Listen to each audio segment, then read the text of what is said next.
Yang kita akan belajar hari ini dari John C. Maxwell ya, seorang eh, yang sangat ahli di bidang leadership, menuliskan buku-buku yang sangat banyak. Hari ini kita akan belajar dari the 21 kualitas kepemimpinan sejati. Kita akan masuk di dalam doa ya. Mari kita berdoa.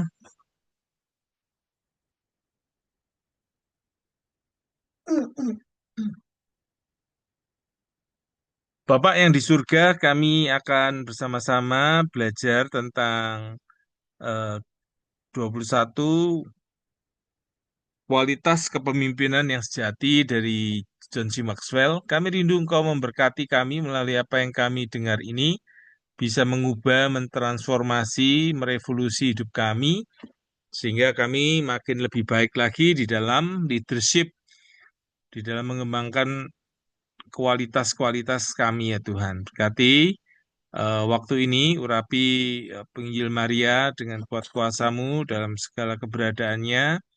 Tuhan menambahkan dan mengurangi apa yang ingin dikatakan sehingga kehendak-Mu saja yang terjadi.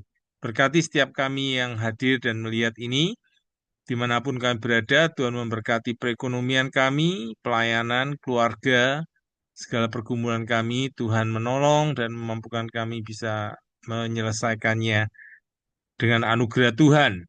Terima kasih untuk kesempatan malam hari ini. Biarlah kuasa-Mu yang bekerja, kuasa kegelapan Tuhan hancurkan. Dengan darah Yesus, biarlah kuasa Allah saja yang dengan Roh Kudus berkarya sepenuh-penuhnya dalam hidup kami. Demi nama Yesus, kami memohon berkat Tuhan. Amin. Materi ini pernah saya ingat ya, dulu rektor kami, Pak Daniel Lukas itu ingin mengundang beliaunya ya, jadi eh, rektor dari Seminari Alkitab Asia Tenggara. Cuman waktu itu karena ah, berbagai kesulitan tidak pernah akhirnya ter, terundang gitu ya. Jadi tapi dengan kondisi sekarang ini kita bersyukur kita bisa memakai Zoom untuk kita bisa mempelajari materi-materinya yang dituliskan oleh beliau ya. Ini saya yakin akan menjadi berkat buat kita. Saya serahkan waktu untuk kepada penginjil Maria.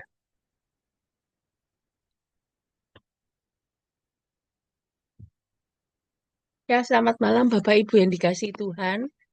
Satu kesempatan yang indah, kita boleh bersama-sama belajar ya. Buku ini walaupun kecil, tapi sangat memberkati saya secara pribadi ya. The Indispensable Qualities of a Leader, yaitu 21 kualitas kepemimpinan sejati, bagaimana menjadi panutan bagi orang lain ya, yang akan dibahas oleh John Maxwell.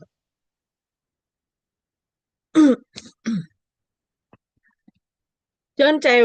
Maxwell itu dikenal sebagai ahli kepemimpinan Amerika Serikat.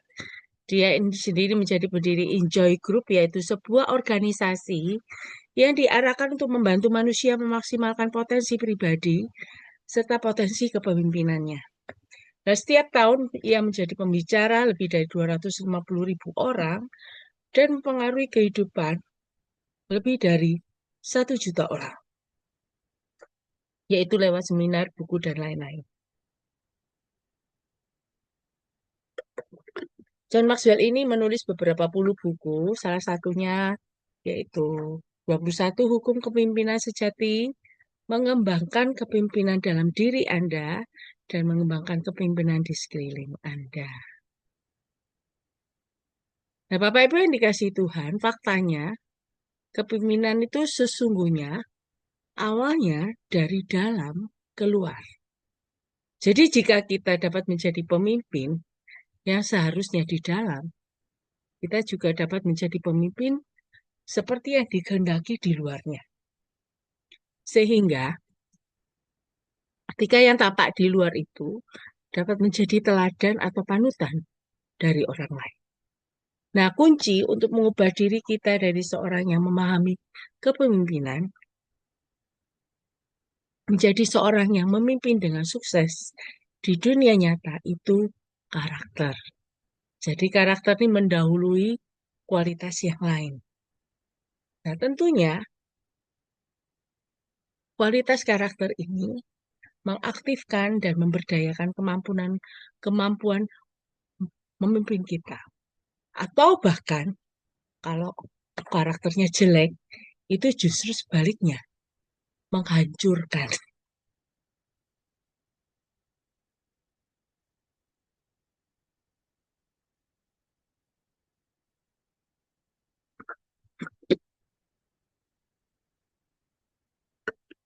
Bapak Ibu, ini akan kita bahas nanti. Ada 21 kualitas kepemimpinan sejati. Karakter, karisma, komitmen, komunikasi,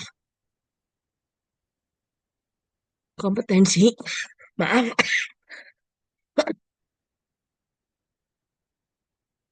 keberanian, pengertian, fokus, kemurahan hati, inisiatif, maaf,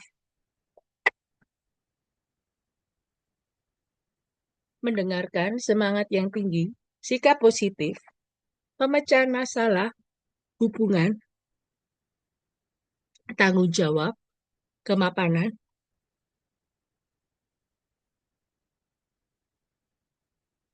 disiplin diri, kepelayanan, sikap mau diajar, dan visi.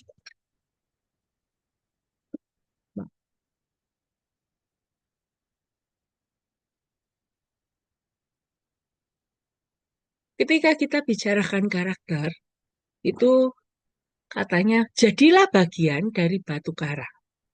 Nah, karakter itu menjadi harta kita yang terpenting. Nah,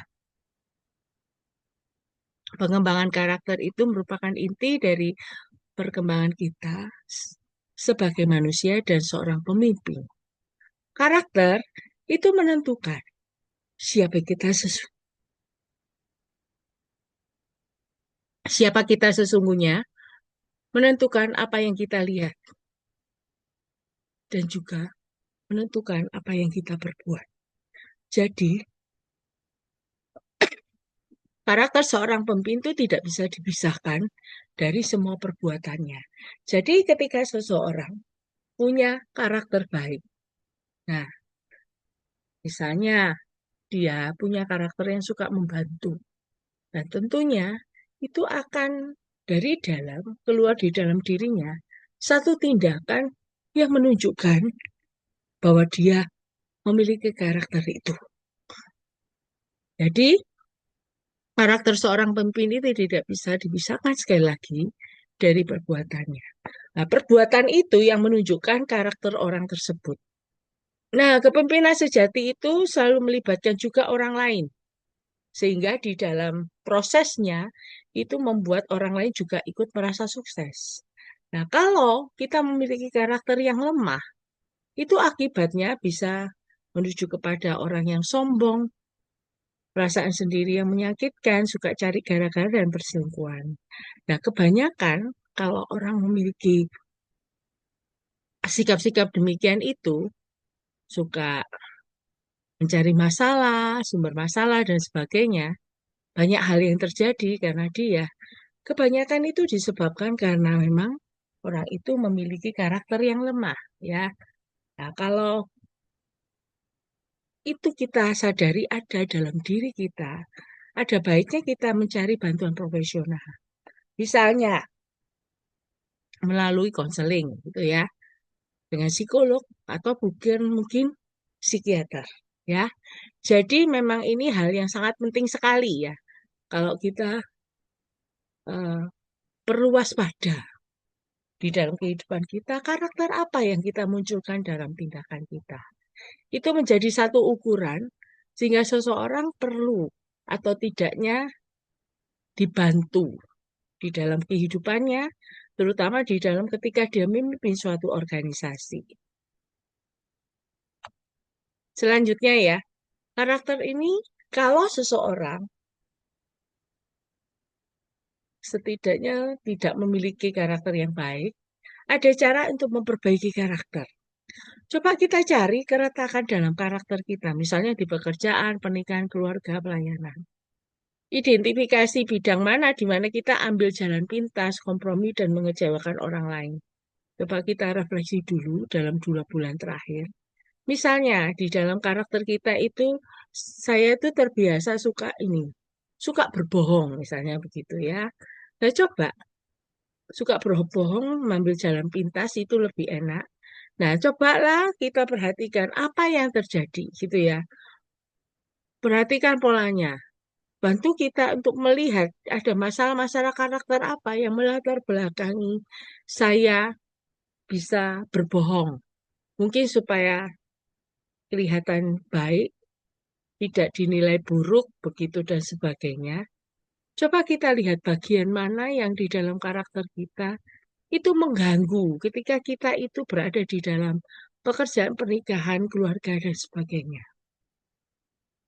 Nah, ketika kita tahu polanya kalau kita itu misalnya dihadapkan satu situasi, akhirnya saya harus berbohong. Nah, itu kita bisa lihat polanya, sebabnya dilihat apa. Nah, kalau kita tahu bahwa kita sadar itu yang menjadi kelemahan kita, cobalah kita meminta maaf dan menghadapi ya ganjaran lah dari perbuatan kita. Jadi orang suka berbohong bisa jadi kita dapat ganjaran, misalnya orang nggak percaya lagi sama kita. Nah, untuk memperbaikinya, kita bisa punya daftar orang-orang di mana kita perlu minta maaf. Tentunya minta maaf dengan tulus ya. Nah, ketika kita minta maaf mendatangi mereka, memang juga bisa jadi orang tersebut tidak memaafkan kita. Bisa jadi dia menyimpan dendam dengan kita. Mungkin kita diusir, dibentak-bentak gitu ya. Karena dia merasa dibohongi oleh kita gitu ya. Mungkin juga dia tidak mau berteman dengan kita, itu bisa banyak hal gitu. Nah, cobalah kita buat daftar untuk kita memperbaiki diri. Bagaimana kita menceritakan kepada yang bersangkutan, minta maaf saya berapa waktu yang lalu melakukan kesalahan, saya sudah berbohong sama kamu, tentu ini membuat kamu sakit hati. Tapi kali ini saya mau datang dengan kerendahan hati, saya meminta maaf. Nah, puji Tuhan kalau misalnya orang tersebut mau memaafkan kita. Namun kalaupun tidak, setidaknya kita sudah ada itikat baik untuk memperbaiki hubungan itu. Nah, kalau kita bisa orang lain memaafkan kita, kita mencoba bangun kembali ya hubungan dengan teman kita itu ya. Buat rencana untuk mencegah terulang kembali kekeliruan yang sama. Ya, jadi kalau kita sudah minta maaf kepada seseorang, ya kita jangan melakukan kesalahan yang sama. Kalau kita terus melakukan kesalahan yang sama, orang jadi nggak percaya lagi dengan kita.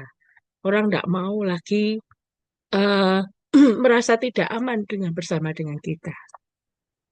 Selanjutnya, karakter yang kedua yaitu karisma, kesan pertama yang terpenting.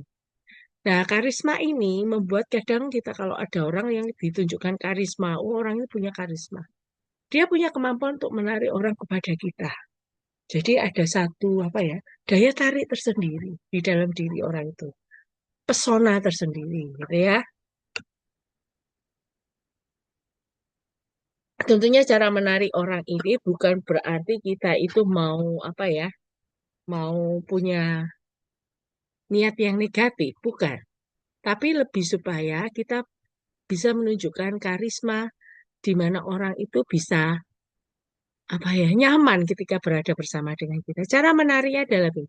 Perlu menjadi orang yang mencintai kehidupan, yang semangat dalam hidup, bergembira dalam melewatkan waktu. Saya yakin percaya oh, kalau orang yang apa ya istilahnya putus asa, suka mengeluh dan kemudian suka menggerutu, saya yakin percaya itu orang nggak mau deket sama dia gitu ya, karena bawaannya negatif gitu ya.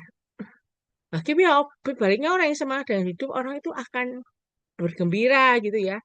Tentu orang ingin dekat dengan orang itu gitu ya, menjadi satu karisma tersendiri.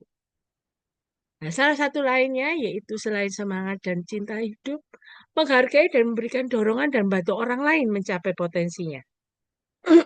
Jadi fokusnya dia bisa memberikan bantuan kepada orang lain untuk orang lain juga maju seperti dirinya. Pemberi harapan bagi orang lain, memberikan encourage kepada seseorang kalau ketemu. Saya yakin kamu bisa. Saya yakin kamu mampu, kamu punya talenta dalam hal ini. Aku yakin kamu bisa jadi berkah dan sebagainya, gitu ya. Cara lainnya adalah memikirkan dan mendahulukan orang lain daripada diri kita. Ini kembali kepada tadi ya, berikan dorongan, berikan nilai tambah sepertinya.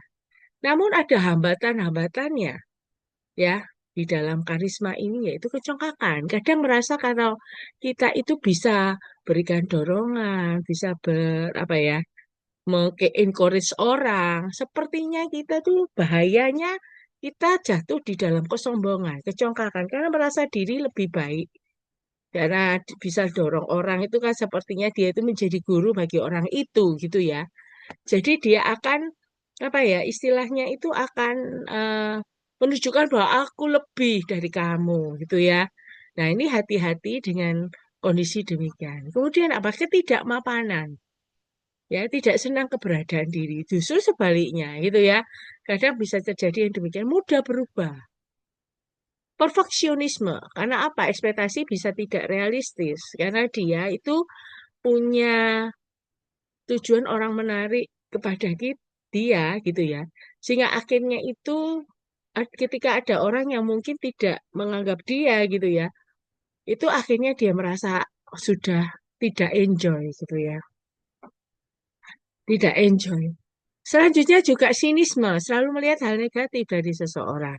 Nah, ini kebalikannya. Nah, bagaimana kalau dia sudah memiliki sinisme, bagaimana dia bisa memberikan harapan kepada orang lain? Nah, untuk memperbaiki karisma, ada hal yang bisa dilakukan. Pertama, ubah fokus dari diri sendiri kepada orang lain. Jadi saat berbicara, coba kita lihat, kita bicara sama orang ya. Percakapan tentang diri kita itu berapa persen dari kita bicarakan orang yang menyangkut orang lain tersebut. Misalnya ya, kita bicara dengan seseorang 5 menit misalnya gitu ya. Banyak cerita tentang diri kita atau diri orang itu dari 5 menit itu.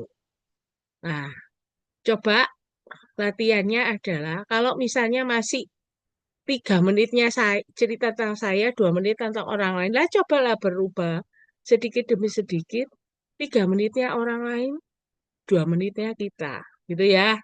Jadi mungkin kita bisa bertanya banyak hal kepada orang yang kita ajak bicara sehingga akhirnya fokusnya pembicaraan nah, hanya diri kita tapi orang lain juga. Orang lain juga ikut berperan. Dengan demikian orang merasa bahwa kita tidak egois, tidak cerita tentang diri kita sendiri dan minta didengarkan. Tapi ada kalanya kita juga memberi ruang buat orang itu juga bisa berbicara dari hatinya gitu ya. Ya, 3 menit atau 4 menit kita 1 menit. Tentu ini proses ya, perlu latihan. Nah, kita belajar itu ya fokusnya, mencoba itu. Kemudian berikan kesan pertama yang baik kepada orang yang belum dikenal. Bisa gini, tanya, namanya siapa? Fokusnya pada minatnya apa? Sikap positif, perlakukan dia sebagai orang dengan nilai 100 atau 10. Sempurna. Maksudnya begini ya, memang orang tidak semua sempurna. Tapi setidaknya ketika kita mencoba berbicara dengan orang yang belum kita kenal, kita akan mencoba membuka diri kita, gitu ya. Kita juga mau ditanya, kita welcome dengan dia. Saya yakin percaya kita akan merasakan orang yang ngomong dengan kita itu welcome atau tidak itu ketahuan dari cara bicaranya, gitu ya. Tatapan matanya, kata-katanya, dan sebagainya. Kemudian berbagilah, ya, ini yang bisa kita lakukan. Renungkan cara kita dapat memberi nilai tambah pada 5 orang dalam 1 tahun. Ini bisa keluarga, rekan sekerja, karyawan, teman, dan lain-lain. Berikan sumber daya untuk mereka bisa bertumbuh. Misalnya dari 5 orang dalam 1 tahun ini, ada 1 orang tuh yang talented gitu loh, di bidang, mungkin talented di bidang apa ya? Ya, mungkin bagian musik. Nah, kita coba.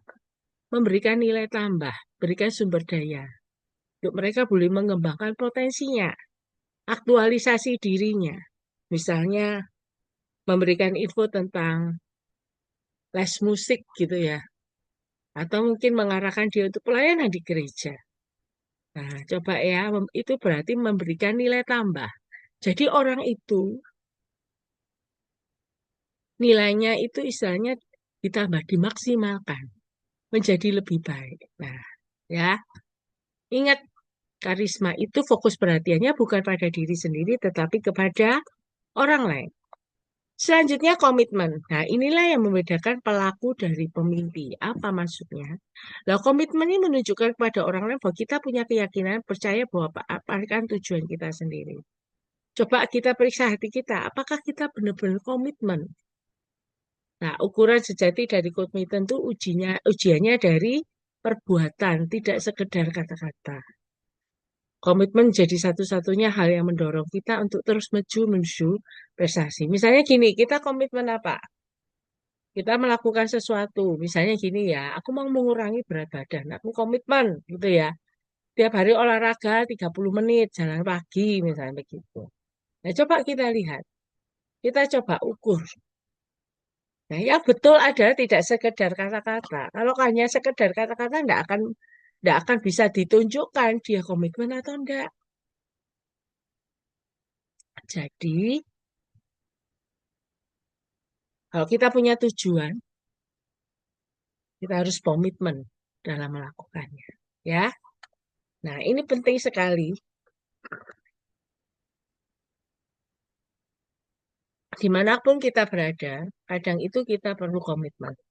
Nah, cara untuk meningkatkan komitmen ada dengan mengukur, meluangkan berapa jam untuk menghitung bagaimana melewatkan waktu, untuk apa membelanjakan uang, ukuran sejati komitmen. Nah, dari situ kita bisa tahu gitu loh, apakah jam yang kita gunakan itu terlewat percuma atau memang kita sudah mengefektifkan dengan baik. Begitu juga dengan uang. Apakah kita sudah membelanjakan dengan benar, sesuai kebutuhan. Cara yang kedua yaitu ketahui apa yang layak kita kejar mati-matian ya. Nah, coba kita periksa, luangkan waktu. Untuk apa saja kita bersedia mati dan dalam hidup? Apa yang tak akan berhenti kita lakukan? Apapun ganjarannya.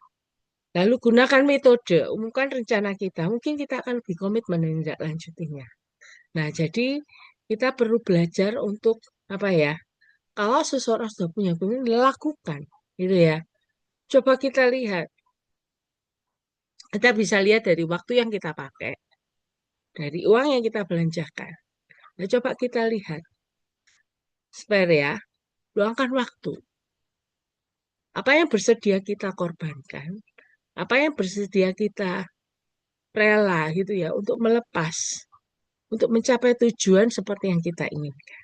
Gitu ya. Nah, kita perlu komitmen dalam hal ini. Selanjutnya komunikasi, tanpanya kita akan menempuh perjalanan sendirian. Nah, kita itu di dalam kehidupan kita sebagai manusia, itu adalah kita ini makhluk sosial, yaitu tidak bisa lepas dari hubungan relasi dengan orang lain. Nah, dengan demikian, kita perlu mengembangkan keterampilan komunikasi. Ya, yaitu di mana orang lain itu perlu mengetahui apa yang kita inginkan atau kemana kita menuju. Itu ditunjukkan dalam kemampuan kita komunikasi. Nah, sebenarnya ada 4 kebenaran dasar menjadi komunikator yang efektif. Coba kita sederhanakan pesan kita. Karena kunci komunikasi yang efektif itu kesederhanaan. Misalnya, siapkan pembukaan yang bersemangat. Penyampaiannya jangan bertele-tele, rangkuman penutupan yang dramatis yang akan membuat orang jadi ingin bertindak. Ya, jadi apa yang mau kita berikan pesannya itu? Misalnya, kita punya pesan supaya kita mau belajar baca firman rutin, misalnya gitu ya. Komitmen 1 tahun baca seluruh Alkitab.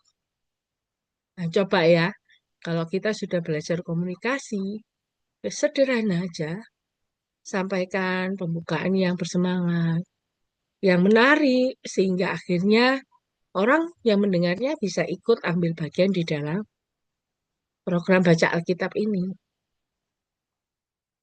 Selain itu, pandang lawan bicara kita. Nah, ini harus jadi fokus. Orientasinya kembali ketika ada komunikasi di antara kita. Fokusnya orientasinya adalah pendengar, bukan kita, ya. Pendengar kita bagaimana, apa pertanyaan mereka, apa yang perlu dijawab, dan berapa banyak waktu yang kita miliki. Ya, tentunya hal ini kita perlu mempercayai orang lain, ya. Kemudian yang ketiga, tunjukkan kebenaran, kredibilitas. Nah, kalau ada 2 cara menyampaikan kredibilitas, yaitu punya semangat, keyakinan, percaya kepada apa yang kita ucapkan. Yang kedua, amalkan ucapan kita itu melalui tindakan. Jadi, dengan kita itu berkomunikasi dengan benar, gitu ya, dan kemudian kita punya semangat keyakinan untuk apa yang kita ucapkan, ya. Jadi itu menunjukkan kredibilitas dari apa yang kita katakan. Tariklah respon. Setiap kali kita berbicara kepada orang lain, beri mereka sesuatu untuk dirasakan, diingat, dan dilakukan. Nah, untuk meningkatkan komunikasi ada langkah-langkah yang bisa dilakukan, yaitu sampaikan pesan sejelas mungkin. Kita mau menyampaikan apa? Pesan apa yang kita bawa ketika kita berkomunikasi dengan orang lain? Tentunya kita perlu menyampaikan dengan sejelas mungkin. Caranya menggunakan kalimat secara singkat dan langsung. Lalu fokuskan kembali perhatian kita. Tujuannya pada orang lain. Perlakukan orang lain itu apa adanya. Hidupkan pesan kita, yaitu bicara pada orang yang kita percaya, apakah kita sudah melakukan apa yang kita ucapkan. Nah, ini ya, kalau kita ini sekedar melakukan pesan, misalnya tadi, mengajak orang baca Alkitab, program baca Alkitab misalnya 1 hari 3 pasal, begitu ya. Namun kita sendiri tidak melakukannya. Nah, ini orang juga akan bertanya-tanya, ngapain kamu tuh ngajak orang belajar baca Alkitab? Mau kamu sendiri juga tidak melakukannya. Makanya, ketika kita berkomunikasi, kita tetap mendirikan dorongan orang lain untuk baca Alkitab, misalnya ya, kita mulai lebih dulu. Kita memberikan contoh dan teladan bahwa kita juga melakukannya. Dengan demikian orang lain bisa mengatakan, oh iya, ternyata kamu melakukannya ya. Nah, itu saya juga mau melakukannya juga gitu ya. Tentu ada dorongan tersendiri untuk orang itu mengikuti jejak seperti kita. Kalau kita tidak melakukan ya orang tidak akan cenderung mau melakukan hal yang sama gitu ya. Itu. Selanjutnya, kompetensi. Jika kita membangunnya, mereka akan datang. Benjamin Franklin pernah mengatakan, jangan sembunyikan talenta-talentamu, karena semua talentamu itu diciptakan untuk digunakan. Jadi jangan sembunyikan. Ya, talenta itu sudah diberikan Tuhan kepada kita, itu sudah diciptakan. Tidak semua orang punya talenta yang sama. Talenta itu diberikan bukan untuk disimpan, disembunyikan, tetapi untuk digunakan. Nah, ada ciri-ciri orang yang berkompetensi tinggi, yaitu melangkah lebih jauh lagi. Datang dalam keadaan siap tanding setiap harinya. Maksudnya apa ya? Dia itu belajar bertindak lebih maju dulu. Jadi kalau misalnya berjalan, misalnya gini ya, komitmennya tadi seperti komitmen. Saya mau berjalan kaki 30 menit. Orang yang punya kompetensi tinggi akan melakukan lebih, misalnya 40 menit. Ya, itu ya. Ciri lain lagi. Jadi dia itu kalau tadi menuntut diri sendiri. Dia sendiri yang menuntut diri ya. Yang kedua mencari cara untuk terus belajar, bertumbuh memperbaiki diri. Melakukannya dengan menanyakan mengapa. Saat ini, kalau kita lihat di YouTube ya, banyak pengajaran-pengajaran yang kita bisa belajar banyak hal gitu ya di dalamnya. Ada kalanya kita belajar mengapa ini begini, mengapa itu begitu ya, supaya kita bisa bertumbuh, bisa memperbaiki diri. Saya yakin percaya Bapak Ibu yang hadir juga malam hari ini itu punya kerinduan yang sama, mau belajar, mau bertumbuh ya. Kadangkala perlu untuk refleksi diri, memperbaiki diri. Ciri yang lain yaitu mendorong orang lain untuk menindaklanjuti dari setiap tindakan yang kita lakukan. Jadi seperti kita memberikan pesan itu tidaknya berhenti sampai di tindakan, tetapi bisa ditindaklanjuti, ada follow up-nya. Misalnya seperti tadi, kita mendorong orang untuk membaca Alkitab satu hari 3 pasal, supaya 1 tahun bisa satu Alkitab selesai. Nah, mungkin bisa jadi tidak berjalan mulus gitu ya. Akhirnya ketinggalan gitu ya. Mungkin di follow up lagi. Kenapa ya kok saya tidak berhasil? Kenapa yang dulunya awalnya semangat, tiba-tiba tidak lagi? Nah, itu dijadikan bahan untuk seseorang bisa melihat, oh, ini loh sebabnya. Gitu. Ya, jadi perlu tindak lanjut. Selanjutnya, selalu menempuh jarak ekstra, lalu melakukan tugas lebih banyak lagi. Bagi mereka cukup itu tidak pernah cukup. Ini dibedakan dengan seseorang yang ini ya, tidak pernah puas, lain ya. Cuman di sini orang dengan kompetensi tinggi itu biasanya orangnya menuntut diri sendiri untuk berjalan lebih banyak gitu loh. Sehingga dia bisa mencapai maksimal apa yang bisa dia dapatkan. Jadi bukan untuk apa ya orang yang tidak puas kemudian seperti meraih semuanya gitu. Seperti serakah, ragus, bukan itu ya. Cuma dia memang punya kompetensi dalam hal itu. Nah, makanya dari itu juga orang demikian itu menunjukkan ah, ekstra lebih, melakukan lebih dari sekedar berprestasi tinggi, menginspirasi dan motivasi orang lain melakukan hal yang sama. Nah, langkah untuk mengembangkan kualitas kompetensi, identifikasi sumber masalah dan buat rencana untuk menyelesaikannya. Misalnya, seseorang yang tidak fokus di pekerjaan itu perlu diperbaiki. Kenapa saya tidak fokus ya? Mungkin banyak persoalan yang ada di pikiran yang mengganggu. Sehingga kita tidak bisa fokus, tidak bisa berprestasi. Itu perlu diperbaiki. Ya, apa ya? Direfleksi kembali. Kemudian didikasi kembali. Cari tahu sebabnya. Nah, setelah itu definisi ulang standarnya. Periksa kembali. Takutnya standar kita itu di luar kemampuan kita, ya, di luar apa yang menjadi batas kita. Untuk itu periksa kembali. Nah, setelah itu tentukan ekspektasi yang lebih menuntut terhadap diri sendiri, yang mungkin lebih realistis yang bisa kita capai. Ya, kompetensi untuk peroleh kompetensi itu. Ketika mencari 3 cara untuk perbaiki diri dalam keterampilan profesional kita, dedikasikan waktu dan uang kita untuk menindaklanjutinya.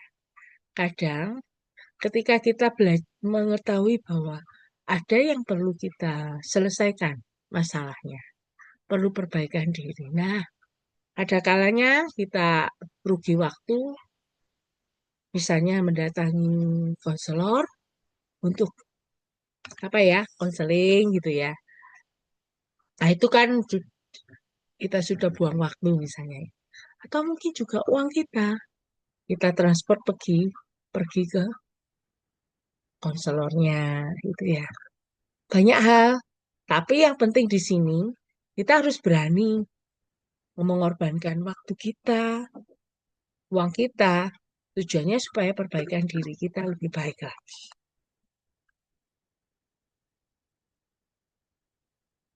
Keberanian, satu orang dengan keberanian itu mayoritas. Seorang yang pemimpin yang mengambil keputusan dengan berani itu tentunya memperlihatkan suatu kemajuan pesat dalam organisasi. Kebenaran tentang keberanian yaitu keberanian itu melakukan apa yang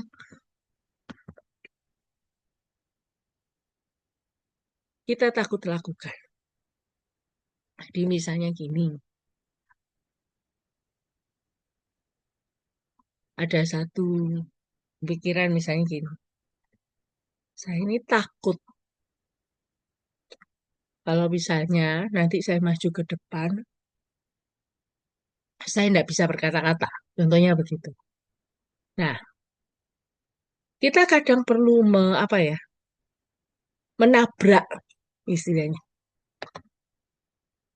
ketakutan kita dengan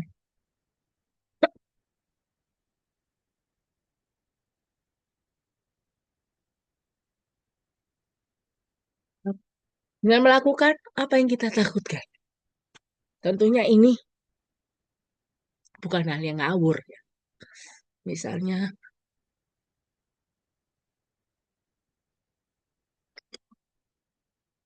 saya takut kebut-kebutan. Waktu itu saya lakukan aja. Bukan gitu. Saya ini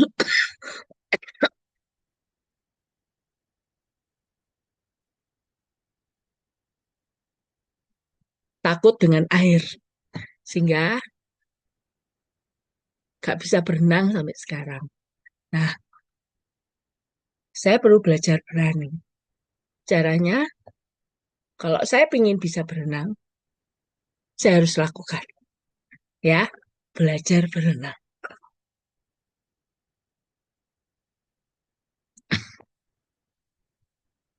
Itu namanya berani. Beneran lain,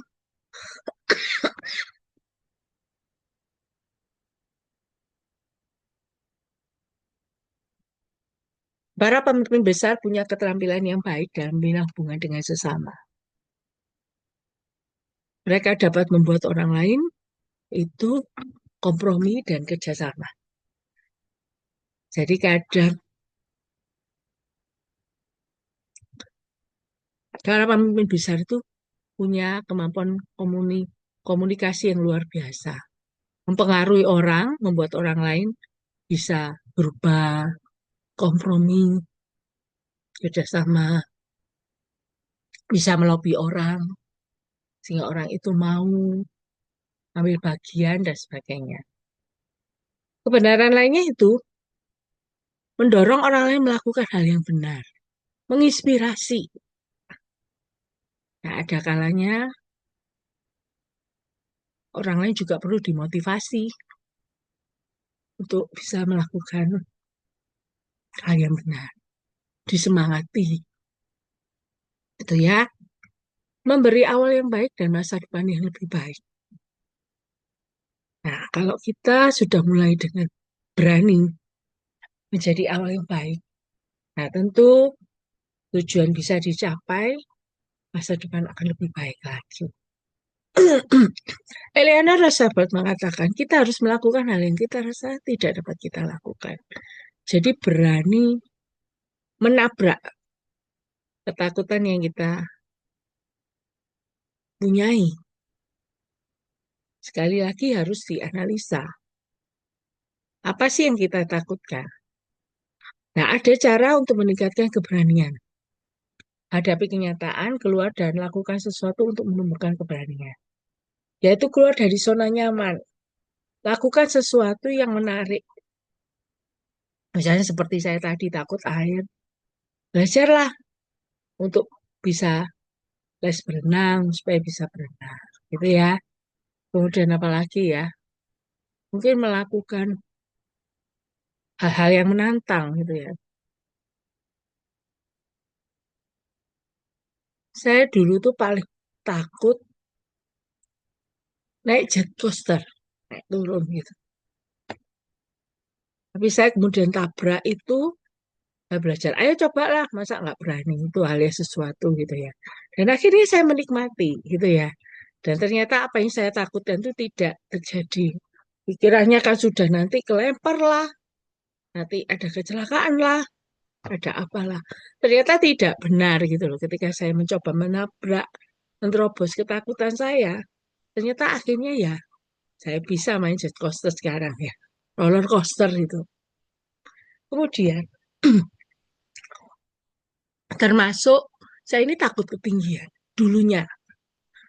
Jadi paling takut kalau di atas karena memang pernah jatuh gitu ya dari tangga atas gitu jatuh. Nah, itu menjadi trauma tersendiri. Nah, suatu ketika saya itu diajak teman saya waktu itu bersama dengan suami Pak Daniel ini lihat mercusuar. Kita tahu sendiri mercusuar itu tinggi sekali ya ke atas dan itu pun tidak ada liftnya. Jadi harus jalan lewati tangga berulir gitu sampai di atas. Nah, begitu sampai di atas tuh saya ketakutan sekali. Ketakutan apa? Takut jatuh lah. Nanti takut kecelakaan dan sebagainya gitu loh. Banyak hal yang saya takutkan. Sampai saya di atas itu saya tidak berani melihat ke bawah. Itu ya. Yang saya lakukan adalah saya memejamkan mata. Akhirnya ada teman yang bersama itu ketawa. Dia bilang, loh sudah naik di atas ya coba lihat bawah, lihat laut itu loh. Bagus sekali. Tidak perlu ke bawah sekali, tapi lihatlah. Biasanya kan memang kalau kita di mercusuar itu kan di pinggir laut gitu ya. Nah di situ tuh bisa kelihatan laut lepas, bagus sekali gitu ya. Saya tuh tidak berani lihat gitu loh. Karena kan takut ketinggian. Nah, akhirnya saya berusaha untuk menabrak hal itu. Akhirnya saya mencoba lihat. Awalnya itu ngintip-ngintip gitu. Akhirnya saya bisa lihat. Nah, seperti itu perlu belajar gitu ya. Selanjutnya untuk meningkatkan keberanian bisa bertemu dengan orang yang konfrontasi. Bukan berarti nantang, bukan. Cuman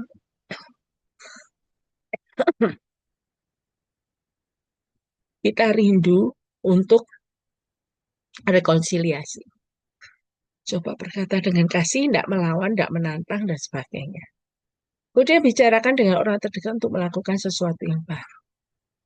Ada kalanya kita mengajak teman untuk melakukan sesuatu yang baru. Misalnya untuk misalnya apa ya? eh, Bikin proyek-proyek tertentu gitu ya. Misalnya belajar masak gitu ya. Ada teman yang pinter buat masakan tertentu, kita bisa belajar melalui dia lah ya. Nanti ketika kita bisa buat untuk keluarga kita. Nah, itu kan satu inovasi-inovasi yang menarik gitu ya. Misalnya, kita tahu teman kita itu bisa merajut gitu, merajut buat tas, buat apa. Nah, kemudian kita nanta diri, ayo coba kamu juga perlu belajar melakukan sesuatu yang baru. Nah, itu salah satu cara untuk meningkatkan keberanian. Nah, pengertian, tuntaskanlah misteri-misteri yang belum terselesaikan. Ya, apa maksudnya? Pengertian itu kemampuan untuk menemukan akar persoalan. Tergantung pada intuisi dan nalar. Kualitas tak tergantikan bagi pemimpin yang ingin memaksimalkan keefektifannya. Nah, pengertian ini akan membantu mengerjakan hal penting, yaitu memungkinkan seorang pemimpin melihat, menemukan inti persoalan, akar persoalan dari kekacauan dan kerumitan yang terjadi setiap hari. Meningkatkan kemampuan mengatasi persoalan. Dengan bekerja yang menjadi kekuatan kita, maka potensi pengertian kita akan maksimal. Dengan menggunakan firasat dan nalar, menemukan pilihan terbaik bagi orang-orang atau organisasi kita. Jadi, ada kalanya kita itu memiliki pengertian. Kalau kita menjadi orang yang pengertian, itu akan menjadi lebih enak karena mungkin situasi konflik yang terjadi itu bisa mereda. Mengapa? Karena sekali lagi, kita tahu kalau kita itu menjadi orang yang mengerti bagi orang lain, kita tidak gampang menuduh, mengejat, menghakimi. Itu membuat kita itu akan hubungannya itu akan menjadi enjoy. Karena kita tahu akarnya. Kenapa dia melakukan itu? Kalau itu menimbulkan permasalahan pun, kita bisa lebih aware gitu loh. Lebih mengerti bahwa sebenarnya maksudnya A, maksudnya B, sehingga dia melakukan hal itu. Nah, ketika kita tahu bahwa alasan seseorang itu melakukan sesuatu karena A atau B itu, kita menjadi orang yang pengertian, itu membuat kita nggak gampang menuduh orang lain. Nah, ada cara untuk meningkatkan pengertian, yaitu menganalisa semua sukses di masa lalu. Apa yang membuat berhasil kita mengatasi. Itu bisa dipakai untuk persoalan mendatang. Ya, misalnya kalau kita itu orangnya suka telatan, tapi ada kalanya kita itu bisa datang tepat waktu. Nah, mungkin kita perlu tingkatkan pengertian, yaitu dengan apa? Dan kita memahami gitu loh. Kalau dulu bisa melakukan, kenapa sekarang enggak? Gitu ya. Nah, akhirnya mungkin saya tidur malamnya harus lebih awal supaya besoknya bisa tidak telat gitu ya. Nah, itu bisa dipakai untuk persoalan mendatang.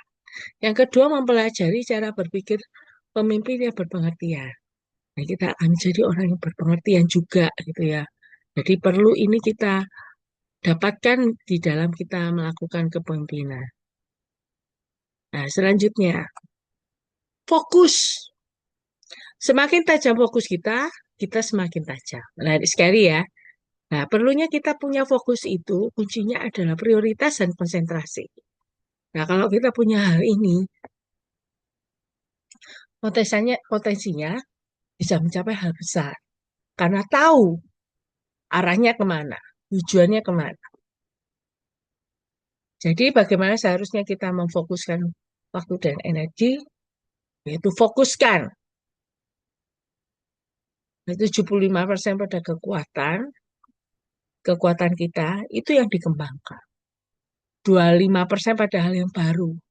Harus terus-menerus menurut dan berubah dan perbaiki diri. Yang ketiga, fokuskan pada 5% dalam kelemahan. Itu diminimalisasi. Nah, tentu orang yang punya kelemahan, tidak mungkin tidak punya kelemahan. Tapi itu bisa diminimalisasi. Kekuatannya yang ditingkatkan, dikembangkan. Ada kalanya, ada hal baru yang bisa terus berubah. Nah, ini menariknya sendiri lebih dari 100%. Tapi setidaknya gini saja. Kita tahu mana yang porsinya lebih besar. Itu jadi fokus kita.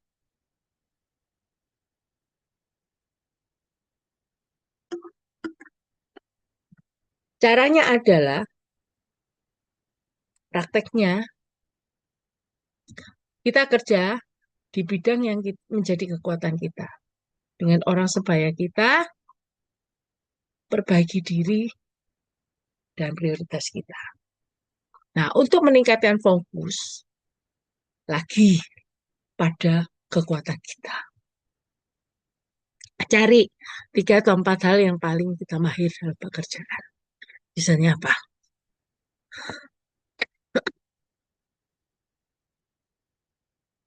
Kita orangnya teliti, orangnya tekun, ya. Apalagi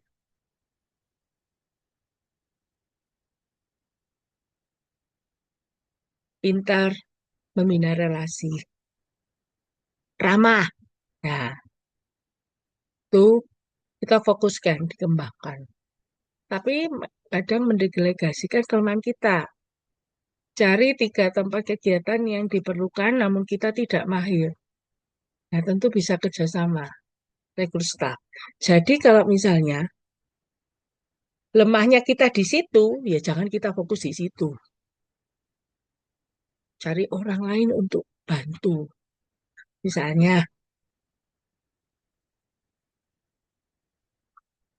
kita orangnya boros. Nah, jangan mengambil bagian keuangan, misalnya gitu. Cari orang lain yang bijak mengatur keuangan. Atau mungkin apa ya, kita itu sulit manajemen waktu, planning, kerjasama dengan orang lain. Ya, itu. Selanjutnya apa? Menciptakan keunggulan. Pikirkan kembali cara kita bekerjakan. Kita sedia korban waktu dan tenaga, investasi yang terbaik yang dapat kita lakukan. Maaf, ini tiga ya, menciptakan keunggulan ini.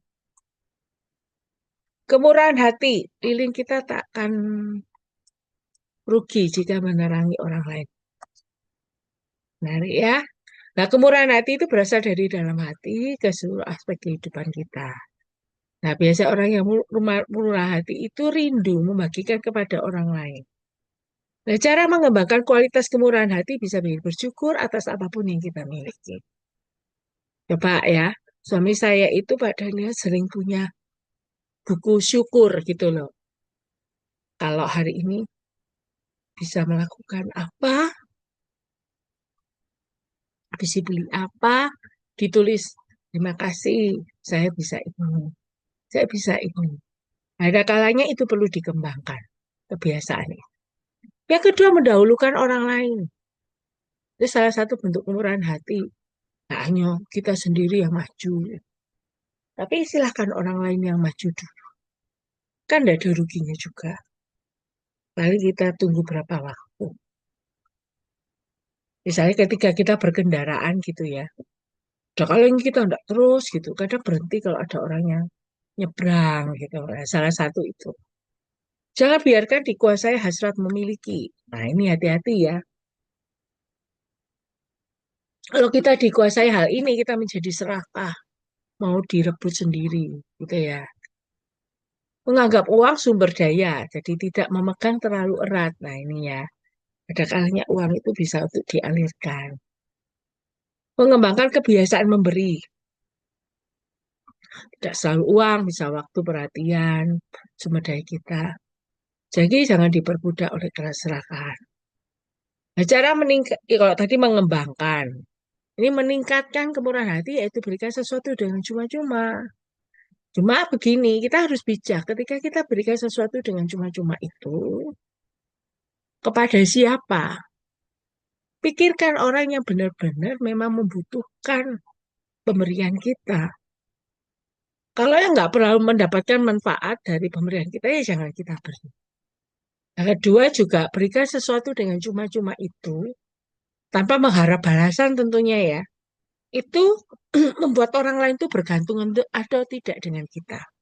Nah ini bahaya, itu harus diwaspadai. Jangan sampai gara-gara kita beri bantuan sekali, kemudian orang itu selalu minta bantuan bagi kita. Jadi harus bijak dalam hal ini ya. Nah, kalau kita sudah memikirkan semuanya itu, orang yang bisa terima manfaat dari pemberian kita, baru kita berikan kepadanya. Sebab kalau kita tidak tahu bahwa dia tidak butuh, tentu dia akan menyepelekan atau tidak apa ya, tidak bermanfaat akhirnya pemberian kita. Upayakan agar uang kita bermanfaat. Nah, ini kalau ini pemberian berdasarkan uang, gitu ya.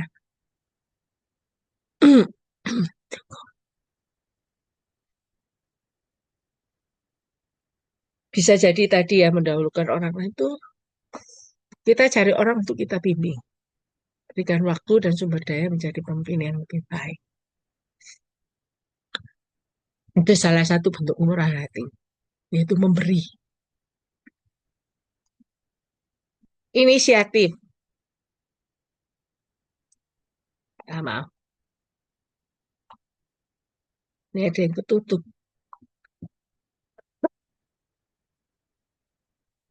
Tampaknya kita takkan kemana-mana.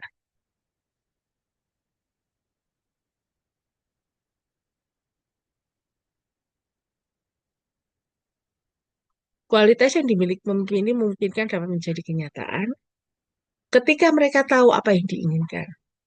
Kenali peluang yang datang. Kualitas-kualitas yang lain itu mendorong diri sendiri untuk bertindak. Melakukan hal yang saya percaya harus dilakukan.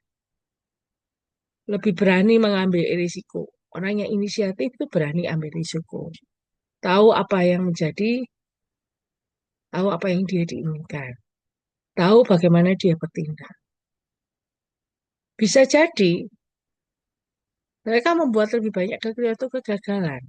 Kadang kekeliruan dan kegagalan itu membuat kita bisa belajar supaya tidak mengulang kegagalan yang sama atau ada pelajaran yang bisa kita dapatkan gitu ya.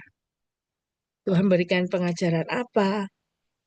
Nah, itu cara meraih sukses. Nah, untuk meningkatkan inisiatif, bisa mengubah cara berpikir kita. Kita cari apa yang menjadi keraguan kita dan kita atasi itu. Cari sumbernya, kita atasi itu. Supaya kita tetap belajar orang yang inisiatif. Jangan menunggu hingga peluang mengetuk pintu kita. Inventarisasikan potensi kita. Aset, talenta, sumber daya. Lalu coba cari peluang dari potensi yang kita miliki. Pilihlah peluang terbaik yang kita lihat dan tindak lanjutilah semampu kita. Membuatnya menjadi kenyataan. Mendengarkan untuk menyelami hati mereka, bukalah telinga kita. Ya, ada dua tujuan mendengarkan, yaitu menjalin hubungan dengan orang lain dan belajar. Nah, kalau kita belajar mendengarkan itu, kita menjalin hubungan dengan orang, kita juga belajar di dalam. Untuk itu kita seharusnya membuka telinga kita terhadap para pengikut kita, meluangkan waktu untuk menyelami, mengerti perasaan mereka, kepada juga para pelanggan kita. Itu prioritasnya untuk tetap mengadakan hubungan atau relasi kontak. Membuka telinga terhadap pesaing kita, perlu fokuskan perhatian. Mungkin juga kepada pembimbing kita secara pribadi. Ya, ada kalanya kita gak ada ruginya kok mendengarkan orang. Dengan gitu kita bisa tahu, kita bisa belajar, kita bisa mengerti pergumulan orang.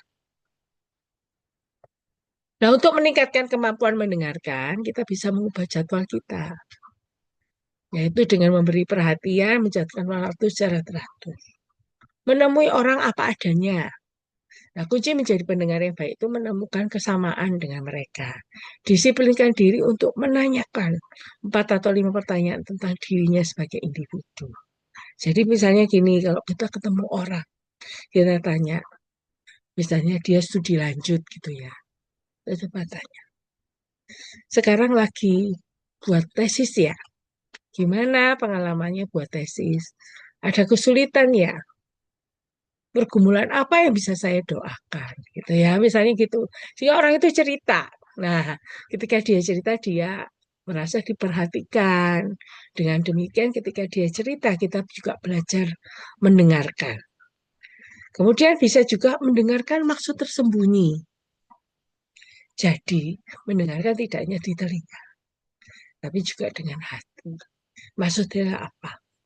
Kadang kalau orang cerita itu kadang ditambah-tambahi, misalnya dia itu wajah ekspresinya sedih, kemudian apa ya, wajah ekspresi sedih, atau bahkan mungkin marah-marah. Nah itu kita coba melihat tidak hanya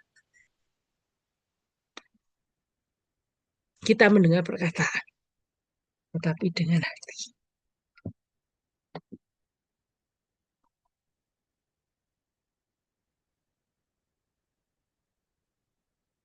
Semangat yang tinggi, cintailah hidup. Jadi tak satu pun yang dapat menggantikan tempat semangat dalam hidup seorang pemimpin. Semangat itu membuat seseorang sukses. Empat kebenarannya tentang semangat. Semangat itu langkah pertama menuju prestasi. Semakin besar api semangat kita, semakin besar hasrat kita, semakin besar potensi kita. Semangat itu meningkatkan kehendak kita. Saat menginginkan sesuatu, kita ingin untuk mencapainya. Nah, semangat itu menjadi bahan pembakar, pendorong kemauan.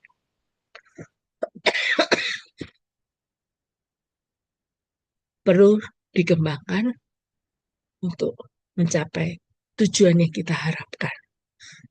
Semangat juga mengubah kita. Nah, saat kita ikuti semangat kita jadi orang yang lebih dedikasi, lebih produktif, meningkatkan kemampuan kita untuk beri dampak kepada orang lain. Nah, semangat itu menjadikan yang mustahil menjadi mungkin. Karena pemimpin dengan semangat besar, sedikit keterampilan, akan lebih unggul daripada semangat yang punya keterampilan hebat, tapi tidak bersemangat. Jadi penting sekali ya, semangat yang tinggi itu memotivasi orang. Semangat yang tinggi itu membuat kita bisa melangkah lebih maju.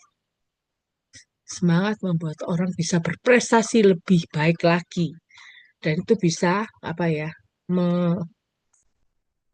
meracuni tanda petik orang lain untuk mereka punya semangat yang sama.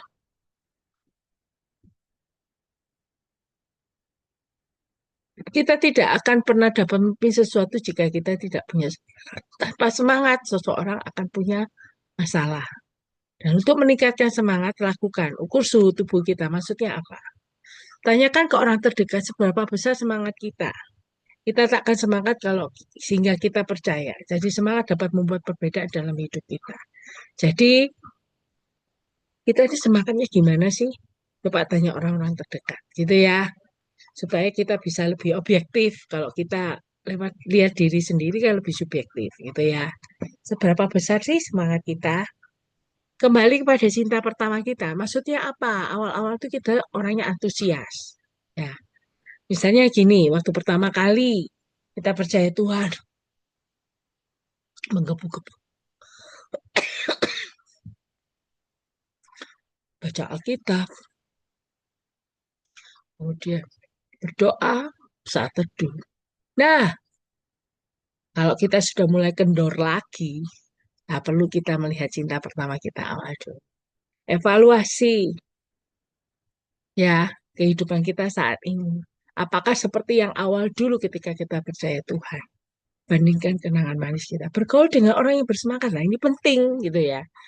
Kalau kita ketemu dan bergaul dengan orang-orang yang suka melihat negatif, suka melihat yang jelek, bahaya. Nah, tentunya ini ya,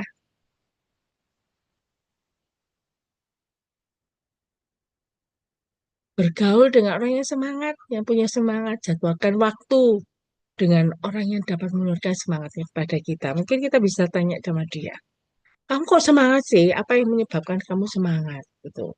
Aku nih tidak semangat lagi. Apa yang bisa aku lakukan? Nah, seperti itu. Sikap positif. Jika saya percaya bisa, kita pasti bisa. Nah, mereka yang hampir selalu memiliki pandangan hidup yang positif, maka prosesi apapun akan mencapai kesuksesan yang langgeng. Sikap positif itu penting, di mana akan berdampak pada diri sendiri dan pada interaksi dengan orang lain. Untuk belajar lebih banyak tentang apa artinya sikap positif, renungkan hal ini. Sikap ini pilihan kita. Apapun yang terjadi pada kita, sikap kita hari ini adalah terserah kita. Kita mau memilih apa? Berbahagia, marah-marah, dikuasai emosi, ya itu pilihan kita. Makanya kebahagiaan adalah pilihan. Itu pernah dibahas oleh Pak Daniel ya, sudah lama sekali. Happy is a choice. Ya, sikap kita menentukan perbuatan kita. Bagaimana kita bertindak. Sikap itu penting.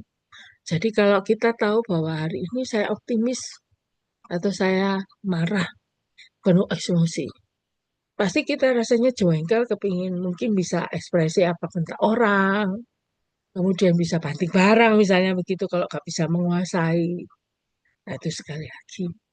Orang-orang kita adalah cermin dari sikap kita. Bisa menginspirasikan orang-orangnya untuk terus maju hingga mencapai sukses. Mempertahankan dan memelihara sikap positif. Nah, jika itu ya yang perlu kita lihat. Jika kita mendengar pesan yang negatif, kita butuh belajar memberikan omongan positif kepada diri sendiri. Cara terbaik untuk melatih sikap kita adalah mencegah pikiran kita menuju jalan negatif. Jadi misalnya ada pesan negatif yang muncul. Kamu nih orangnya, misalnya ada peristiwa orang bersangkutan dengan kita, melengos gitu, buang muka, nggak mau nyapa kita. Nah, tentu ada kesan yang muncul. Kamu nih orangnya memang tidak layak dihargai. Orang tuh nggak mau bersebat dengan kita. Nah, harus kita counter perkataan yang negatif. Sekali lagi, sikap itu pilihan kita. Kita mau milih dikuasai hal yang negatif, ya kita akan terus diracuni. Tetapi kita akan bilang, enggak, saya ini orang berharga. Saya sudah ditebus oleh darah Kristus dan sudah mau mati buat saya dan sebagainya. Kita diciptakan bergambar dan rupa Allah gitu ya. Tuhan mau memberikan dirinya untuk saya. Nah, itu perlu di kantor dengan self talk gitu ya. Jadi kita tetap punya pilihan sikap positif yang benar gitu ya. Jangan sampai pikiran kita itu menuju ke arah negatif. Itu akan membuat kita jadi depresi nantinya. Nah, untuk meningkatkan sikap kita, lakukan beri makanan yang tepat pada diri kita. Maksudnya apa? Baca buku-buku yang mendorong sikap positif. Mungkin dengarkan tayangan YouTube yang membangun, ya. Makanan yang tepat, membangun diri kita untuk tetap punya sikap positif. Mencapai suatu sasaran yang baik setiap harinya. Misalnya kita punya agenda, sasaran harian apa yang saya mau lakukan. Pola prestasi yang positif akan membantu kita mengembangkan pola berpikir positif. Tuliskan di dinding kita, cari sesuatu yang akan efektif bagi kita. Penghargaan yang telah diraih, poster inspirasional, atau surat yang pernah diterima, dan pasanglah di dinding kita. Nah, ada kalanya kita memberikan penghargaan untuk apa yang sudah kita raih. Supaya demikian kita tahu bahwa kita ini pernah melakukan hal yang positif. Gitu ya. Nah, yang membedakan pemain baik dengan pemain hebat adalah sikap mental kita.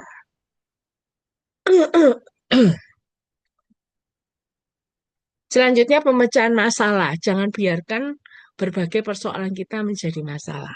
Nah, para pemimpin yang efektif itu selalu bangkit menghadapi tantangan. Nah, berbagai persoalan itu tak terhindarkan karena tiga alasan. Jadi kita ini pasti hidup dalam masalah, ya, persoalan, ya. Karena memang kita hidup di dunia ini semakin rumit, semakin beragam. Kita berinteraksi dengan orang lain dan orang lain itu adalah orang yang berdosa, gitu ya. Kita tidak mungkin mengendalikan semua situasi yang kita hadapi. Sehingga izinkan kadang ada persoalan yang kita alami. Nah, itu bukan untuk dipendam, tapi untuk dipecahkan. Nah, para pemimpin yang memiliki kemampuan memecahkan masalah itu memperlihatkan 5 kualitas, yaitu mengantisipasi berbagai persoalan. Ya, jika kita pelihara sikap yang positif dan mengantisipasi yang terburuk, ya, itu kalau kita punya hal ini, kita itu menjadi posisi yang baik untuk atasi berbagai persoalan yang akan dihadapi. Ya, 5 kualitas yang lain mereka menerima kebenaran. Jadi orang yang menanggapi persoalan berusaha menjadikan segalanya lebih baik. Jadi hadapi kenyataan dari situasi yang ada. Yang ketiga, mereka melihat gambaran besarnya, tidak boleh dikuasai oleh emosi.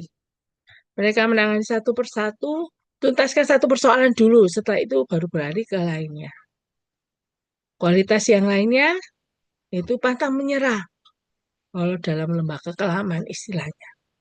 Tidak ada harapan, tapi dia tetap tidak ragu.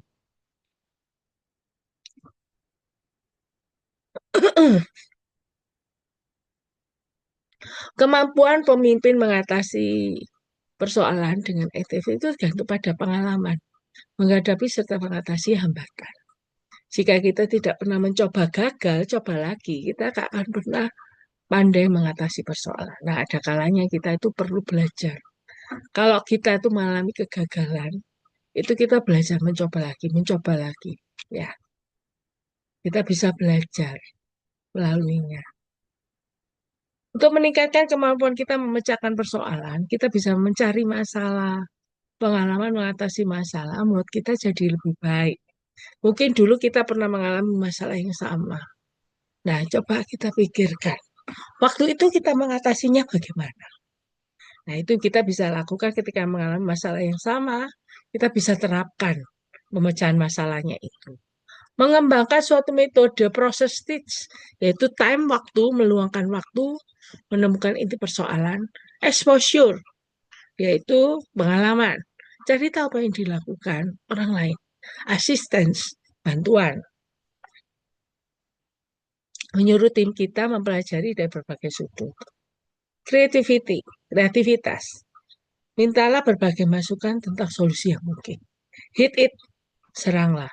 Laksanakan solusi yang terbaik dan belajar dari orang-orang yang pandai memecahkan masalah. Hubungan. Jika kita akur, maka mereka pun akur. Ya, kemampuan bekerja sama dengan orang lain serta membangun hubungan itu tak tergantikan dalam kepemimpinan yang efektif. Dituntut tiga hal untuk seseorang dapat mengolah atau mengembangkan hubungan baik sebagai pemimpin, yaitu memiliki kemampuan untuk memahami orang lain, pikirannya, perasaannya. Dengan demikian kita bisa memperlakukan masing-masing orang berbeda. Mengasihi orang lain, punya empati kepada orang lain, dan kemampuan menemukan yang terbaik dalam diri orang lain. Kita benar-benar peduli dengan dia. Membantu orang lain, fokus pada apa yang dapat saya berikan kepada orang lain. Nah, untuk meningkatkan kemampuan menjalin hubungan baik, lakukan perbaiki pikiran kita. Luangkan waktu untuk amati orang dan bicara pada mereka. Kuatkan hati kita. Buat daftar kecil untuk beri nilai tambah kepada teman. Perbaiki hubungan yang retak. Kalau ada kontak orang tersebut, coba jalin hubungan kembali. Belajar ya, untuk tetap menjalin hubungan dengan orang ya. Kalau seseorang ini bisa mengembangkan pola hubungan ini, menarik sekali. Dia akan menjadi lebih efektif kepemimpinannya dan menjadi orang yang bisa dipercaya. Tanggung jawab. Jika kita tidak membawa bolanya, kita tidak akan dapat memimpin timnya. Apa maksudnya? Pemimpin yang bertanggung jawab itu menghadapi tantangan hidup apapun dan mengerahkan kemampuan yang terbaik. Karakter seorang yang merangkul tanggung jawab yaitu mereka melaksanakan tugasnya, membayangkan dirinya bekerja untuk diri sendiri akan mencapai hasil yang lebih jauh. Mereka rela menempuh jarak ekstranya, bersedia melakukan apapun yang diperlukan untuk menuntaskan pekerjaan yang dibutuhkan di organisasi. Mereka didorong hanya mencapai kesempurnaan menjadi kualitas tinggi sasaran kita, tapi bukan perfeksionis ya. Mencapai apa yang bisa dia lakukan yang terbaik. Yang keempat, mereka tetap menghasilkan terlepas dari situasinya. Jadi jika ia diberikan tugas, ia akan menuntaskannya dengan efektif. Nah, untuk meningkatkan rasa bertanggung jawab ini, lakukan yang bisa kita lakukan bertahan. Perlu keulitan dan kreativitas. Akui apa yang belum cukup baik, ubah standar kesempurnaan kita. Melengkapi diri dengan lebih baik, misalnya kursus, keterampilan, baca buku, dan cari pembimbing. Belajar untuk kita bisa lebih bertanggung jawab. Kemapanan, kompetensi tak akan pernah dapat mengkompensasikan ketidakmapanan. Nah, kesamaan para pemimpin yang tidak mapan itu mereka tidak memberikan uh, kemapanan kepada orang lain. Mereka mengambil lebih banyak daripada memberi. Mereka terus membatasi orang-orangnya yang terbaik, tidak ada memberikan kekuatan pada orang lain. Mereka terus membatasi organisasinya, merasa terancam karena tidak percaya pada diri sendiri. Nah, untuk meningkatkan kemapanan, bisa melakukan kenali diri sendiri.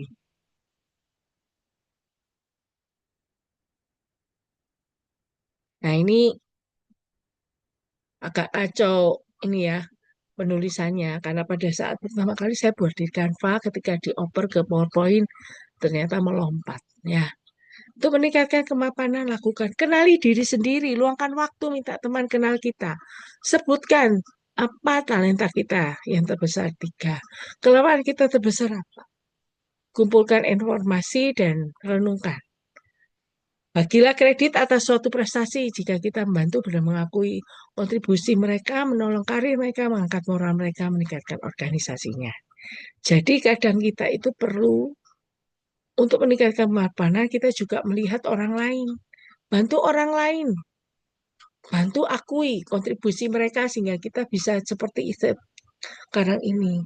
Dan juga menolong karir mereka, mengangkat moral mereka. Kemudian mencari bantuan. Tuntaskan akar persoalan dengan bantuan penasihat yang baik demi kepentingan kita dan orang lain. Nah, disiplin diri. Orang yang pertama kita pimpin itu sebenarnya diri sendiri. Nah, dengan adanya disiplin diri, maka karunia-karunia akan mencapai potensi maksimal. Nah, disiplin diri itu memposisikan seorang pemimpin untuk mencapai tingkat tertinggi dan merupakan kunci bagi kepemimpinan yang langgeng. Kalau kita ingin menjadi pemimpin yang disiplin diri tinggi, kita bisa ikuti rencana tindakan seperti ini, kembangkan dan tindak lanjuti prioritas kita. Karena inti dari disiplin yaitu menentukan yang benar jadi prioritas dan membebaskan diri dari yang lainnya. Menjadikan gaya hidup disiplin sasaran kita. Disiplin diri harus menjadi gaya hidup. Salah satu cara terbaik untuk melakukannya, mengembangkan sistem serta rutinitas. Kemudian untuk mengembangkan gaya hidup berdisiplin, kita menantang dan menghapuskan kecenderungan untuk cari alasan. Nah ya, salah satu tugas pemimpin. Selanjutnya menunda imbalannya sehingga tugasnya selesai. Nah ini hal yang menarik sekali ya. Jadi kalau ini sebenarnya berhubungan satu dengan yang lain. Disiplin diri mau tidak mau dihubungkan dengan kompetensi tadi ya, kompetensi yang tinggi. Orang yang berkomitmen gitu ya. Nah ini mempengaruhi satu dengan yang lain. Ingin jadi pemimpin yang berdisiplin diri selanjutnya, tetap fokus pada hasilnya. Jadi ubah fokus kita, hitung keuntungan dengan melakukan hal yang benar, lalu laksanakan tugas kita. Untuk meningkatkan disiplin diri, lakukan memilah prioritas kita. Renungkan 2 atau 3 bidang paling penting, tuliskan beserta disiplin yang harus dikembangkan untuk terus bertumbuh dan menjadi lebih baik, dan kembangkan untuk menjadikan disiplin itu bagian mingguan atau harian kita. Sebutkan alasan-alasannya. Luangkan waktu untuk menuliskan keuntungan-keuntungan. Terapkan disiplin di atas, tempelkan di tempat yang bisa dilihat.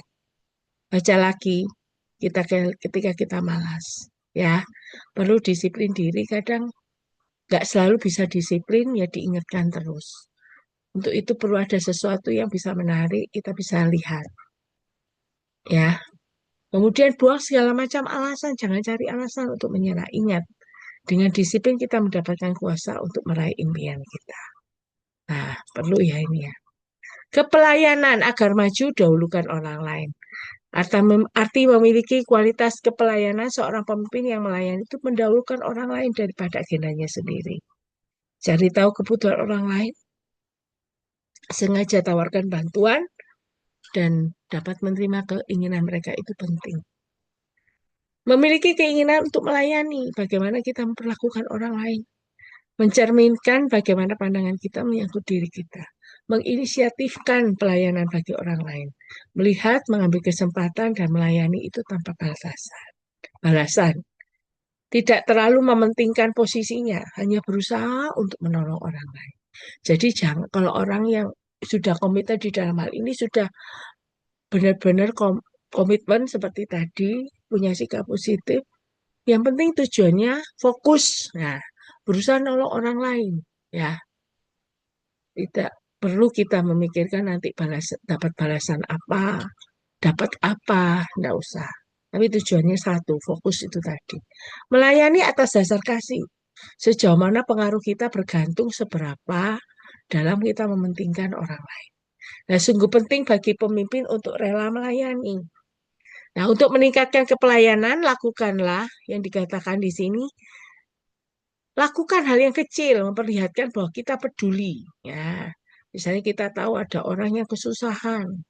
Coba kita lihat hal-hal yang kecil, orang-orang di sekeliling kita, orang-orang di gereja kita ketemu setelah ibadah, mereka kok mukanya muram ya? Nah, coba kita bisa melakukan, menanyakan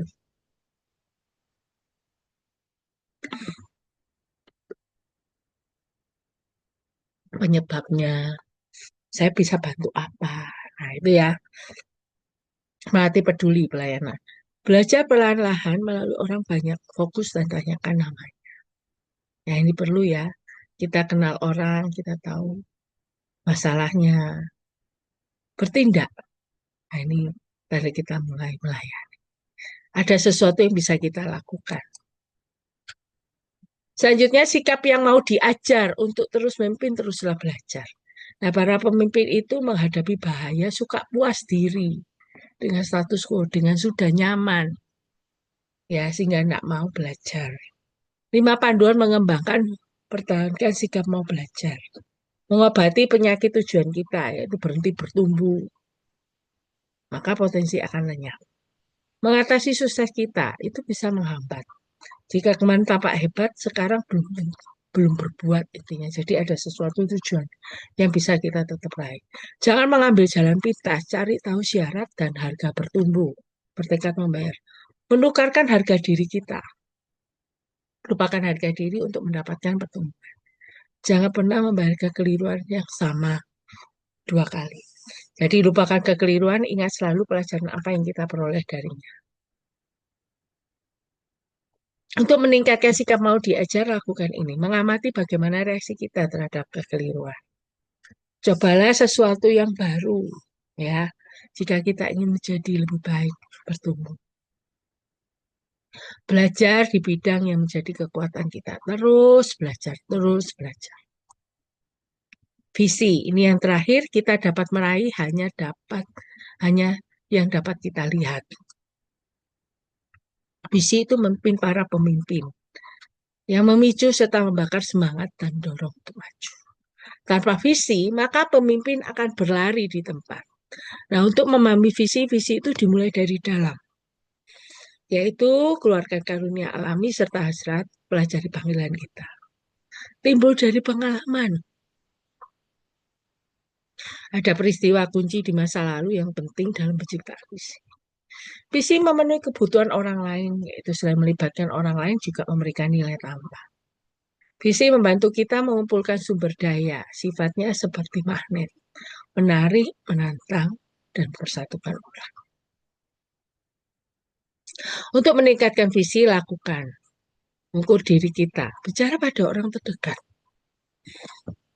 Minta mereka untuk mengutarakan apa sih visi kita menurut mereka. Nah, kalau kita sering sharing dengan mereka, tentunya mereka akan tahu visi kita. Menuliskan visi kita, itu akan memperjelas pikiran, pemikiran, evaluasi. Apakah visi tersebut layak, lalu kejarlah sesuai dengan seluruh kemampuan. Kemudian, periksa isi hati kita. Apa dampaknya dan bicara dengan pemimpin. Menarik sekali ya. Ini adalah kualitas-kualitas 21. Walaupun saya tidak bisa jelaskan secara detail, tapi setidaknya kita bisa belajar poin-poin yang ada. Kadang poin yang ada itu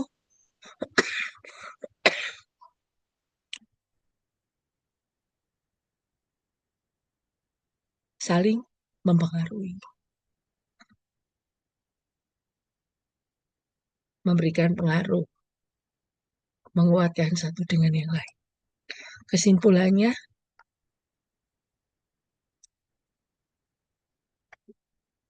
satu-satunya cara menjadi pemimpin yang menjadi panutan, terus bertumbuh dan belajar kepemimpinan. Mari kita berproses dan berjuang seperti yang Tuhan kehendaki. Tuhan memberkati setiap kita. Minta maaf, saya ada gangguan batuk, sehingga harus terpotong-potong. Ya, mungkin dari Bapak Ibu ada yang mau bertanya atau yang memberikan tambahan, saya persilahkan.